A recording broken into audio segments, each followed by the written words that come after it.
മിശിഹായ്ക്ക് സ്തുതിയായിരിക്കട്ടെ. ഇന്നത്തെ നമ്മുടെ ധ്യാന വിഷയം വിശുദ്ധ യോഹന്നാന്റെ സുവിശേഷം 11-ാം അധ്യായം 32 മുതൽ 44 വരെയുള്ള തിരുവചന ഭാഗമാണ്.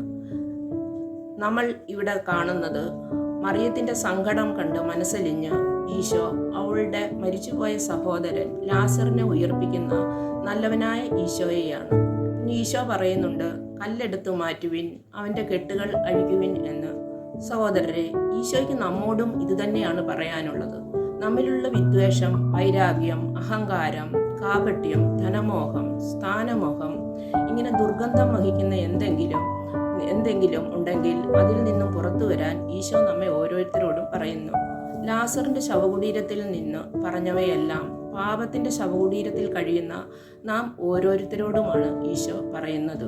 സ്നേഹമുള്ളവരെ, ഈ നോമ്പുകാലത്ത് ഈശോ നമ്മളിലും അത്ഭുതങ്ങൾ പ്രവർത്തിക്കുന്നതിന് വേണ്ടി നമ്മുടെ പാപങ്ങളെല്ലാം ഏറ്റുപറഞ്ഞ് ഒരു നല്ല കുമ്പസാരത്തിലൂടെ നമുക്ക് നമ്മളെ തന്നെ വിശുദ്ധീകരിച്ച് അനുഗ്രഹത്തിന് വേണ്ടി പ്രാർത്ഥിക്കാം.